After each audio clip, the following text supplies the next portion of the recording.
I'm Ruby-Nell Estrella, and I am an ordained clergy of the United Methodist Church, of course, in the Philippines Annual Conference.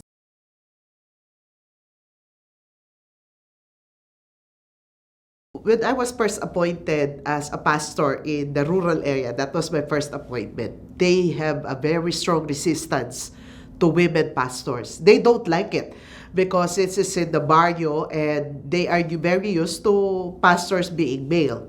I am very young compared to them with just 11 years in the ministry. But later on in my ministry, they came to appreciate that. Being a woman clergy, you have to, prove yourself. You have to earn their respect that you are not just somebody they can bully or things like that.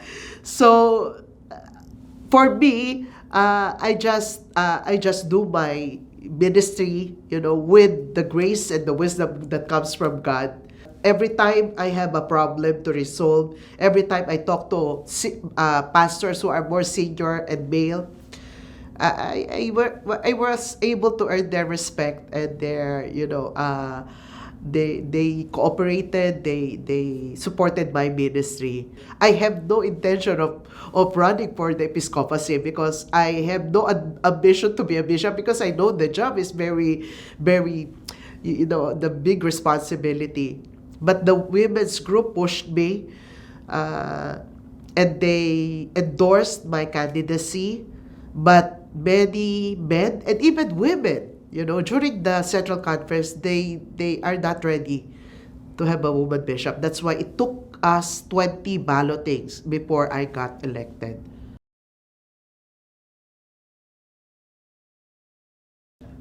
When God called me to the ordained ministry, I gave everything that I have. It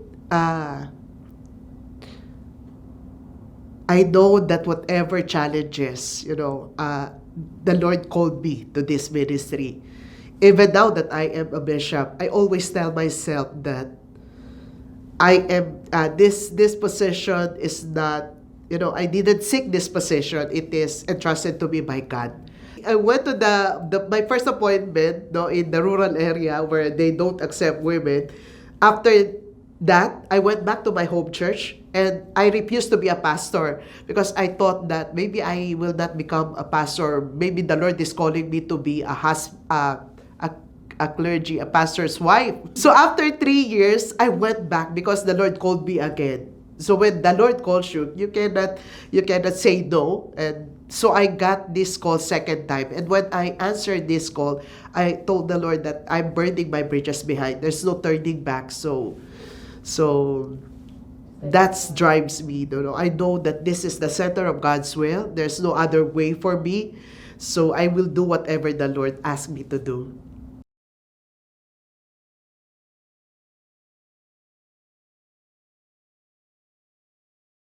Yes.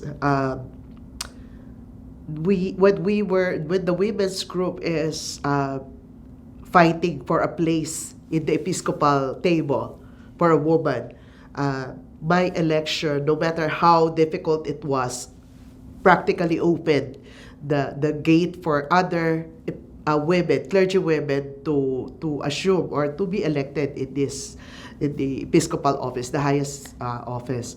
The reason why I refuse to offer myself in the Episcopal election, because I see other women clergy who are more qualified than I am. But I know that their time will come, and I hope it would be soon. It's only when I was elected as treasurer and I saw the pension that we receive from Westpath that I began to appreciate the huge support, especially the partnership, the ministry that we have.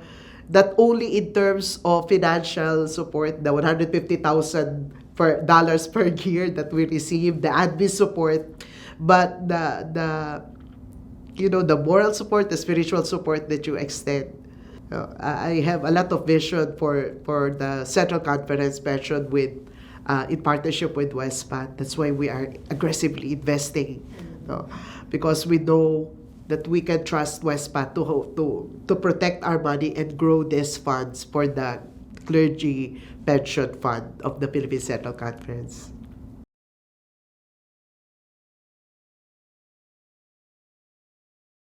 Yeah, they are very grateful. When we visited, especially when we are reporting in the annual conferences, these are old pastors who are experiencing challenges in health and things like that. But they will come to us and they are very grateful, no, for the pension that they receive. And we always tell them, you are supposed not to receive any more pension because on our own, our funds have been depleted. But thanks to Westpac. And it's always, Atilis Marian is always saying that in her report, that we are very grateful for the unwavering support of Westpac, to the generous support of Westpac to our pensioners. I always tell them that the church was founded by Jesus Christ. And as promised in Matthew, the gates of hell cannot prevail against it. We are facing a lot of challenges, but I know that God is greater than these challenges. And with God at our side, the possibilities are endless. So I'm very hopeful. No matter what happened in the 2024 General Conference, I'm still hopeful. And I pray that we will still be together, working for the mission of Christ.